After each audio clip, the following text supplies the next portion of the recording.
Bismillahirrahmanirrahim.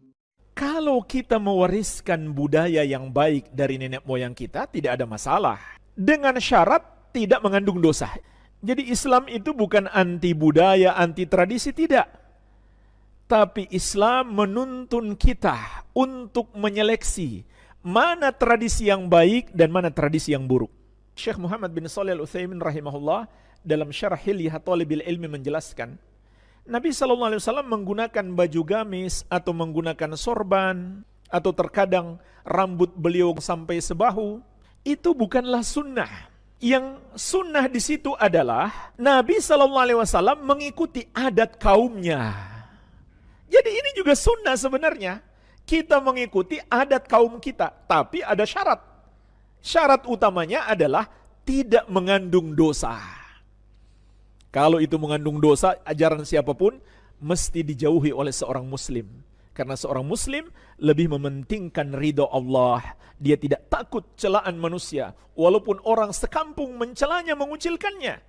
Wala yakhafuna laumata laim. Kata Allah, orang-orang yang Allah cintai itu tidak takut di jalan Allah celaan orang yang mencela. Tapi jamaah sekalian, sebenarnya Islam menganjurkan kita mengikuti adat kebiasaan mayoritas masyarakat kita. Tapi ingat, syaratnya tidak mengandung dosa. Dan bersyukurlah kalau misalkan kita berasal dari satu daerah yang adat Islamnya kental, adat baiknya kental. Dan inilah yang dilakukan oleh para nabi terdahulu. Perhatikanlah ucapan Nabi Yusuf alaihissalam. Allah sebutkan di surat Yusuf ayat ke-38. Nabi Yusuf berkata, wattaba'tu millata abai Ibrahim wa Ishaq wa Yaquba ma kana lana an nusyrika billahi min syai'. Dan aku mengikuti agama nenek moyangku Ibrahim, Ishaq dan Yakub alaihi wassalatu wassalam. Tidaklah kami mempersekutukan Allah dengan sesuatu apapun.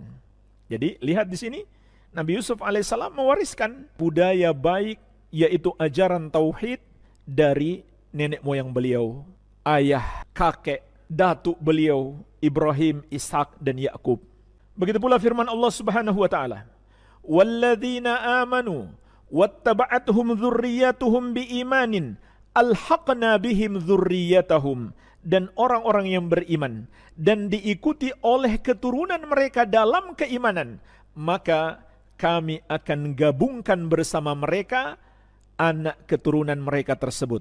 Maksudnya, kalau anak-anak kita mengikuti jalan kita, yaitu beriman kepada Allah dan ittiba kepada Nabi SAW, maka kelak Allah akan satukan kita kembali di surga Allah yang penuh dengan kenikmatan. Jadi sekali lagi, Islam bukan anti budaya, anti warisan adat istiadat nenek moyang, tidak. Tapi Islam memberi tuntunan, menunjukkan kepada kita mana adat yang baik, mana adat yang buruk. Yang baik pertahankan, yang buruk jangan ragu untuk ditinggalkan siapapun yang mengajarkannya. Kemudian Syekh juga menyebutkan dalil-dalil yang menunjukkan mereka berbuat syirik dengan dalih yang mereka lakukan adalah ajaran yang diwariskan oleh nenek moyang mereka. Ini cerita lama, mulai dari kaum Nabi Nuh alaihi salam. Ketika Nabi Nuh berdakwah kepada mereka, ya qaumi ibudullaha ma lakum min ilahin ghairuh afala tattakun. Wahai kaumku, beribadahlah hanya kepada Allah, tidak ada bagi kalian sesembahan selain Dia, hanya Dia yang berhak disembah. Apakah kalian tidak bertakwa? Faqala al-mala'u alladhina kafaru min qaumihi. Maka berkatalah sekumpulan orang-orang kafir dari kaum beliau, ma hadza illa basyarum mithlukum yuridu ayyatafaddal alaikum walau sya'allahu la anzala malaikatan. Ini disebutkan di surat Al-Mu'minun ayat 23-24. Tidaklah Nuh itu kecuali manusia seperti kalian. Dia ingin lebih atas kalian. Kalau seandainya Allah mau, tentu Allah akan turunkan malaikat sebagai rasul. Ini diantara kebodohan mereka. Kemudian mereka berkata, ma sami'na bihadza fi abainal awwalin. Kami tidak pernah mendengarkan ajaran seperti yang diserukan Nabi Nuh tersebut pada nenek moyang kita terdahulu. Sebenarnya nenek moyang mereka justru ajarannya sama seperti Nabi Nuh alaihissalam. Tapi setan menipu mereka dengan mengatakan nenek moyang kalian menyembah patung-patung itu. Jadi jemaah sekalian, seringkali ini juga terjadi. Sebenarnya nenek moyang mereka baik. Apalagi kalau kita kembali kepada nenek moyang kita yang pertama.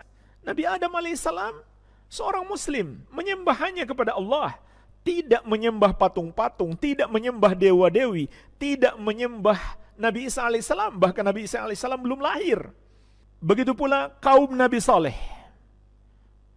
menolak dakwah beliau dengan mengatakan, atanhana an na'budu ma ya'budu abauna, wahai Saleh, apakah engkau akan melarang kami untuk menyembah apa yang disembah oleh nenek moyang kita? Surat Hud ayat ke-62.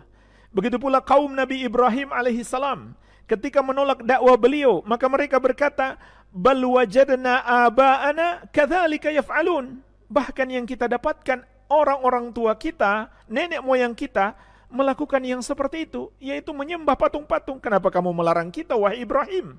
Surat Asy-Syu'ara ayat 74. Begitu pula ucapan Fir'aun kepada Nabi Musa alaihissalam, fama balul qurunil ula. Kalau begitu wahai Musa, bagaimana dengan generasi-generasi yang sudah berlalu?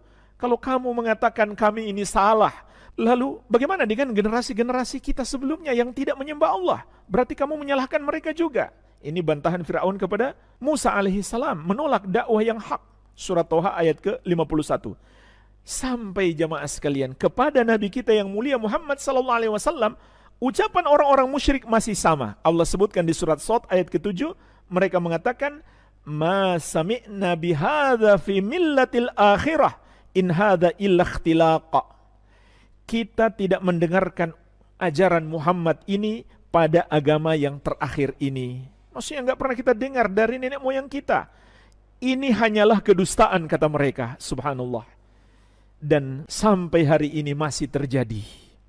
Hanya saja bahasanya agak beda sedikit. Mereka sebut budaya, adat istiadat, tradisi, kearifan lokal, dan lain-lain. Maka berhati-hatilah seorang muslim yang menjadi ukuran kebenaran adalah ajaran Nabi Muhammad SAW. Yang sesuai dengannya itulah kebenaran, yang tidak sesuai dengannya, bertentangan dengannya, itu adalah kebatilan. Allah tegaskan, فَلْيَحْذَرِ الَّذِينَ يُخَالِفُونَ عَنْ أَمْرِهِ أَنْ تُصِيبَهُمْ فِتْنَةٌ أَوْ يُصِيبَهُمْ عَذَابٌ أَلِيمٌ. Hendaklah takut orang-orang yang menyelisihi petunjuk Rasul, mereka akan ditimpa fitnah atau ditimpa azab yang pedih. Fitnah itu artinya kesesatan.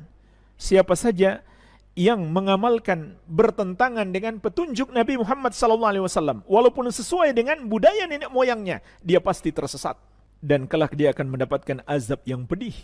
Ini makna surat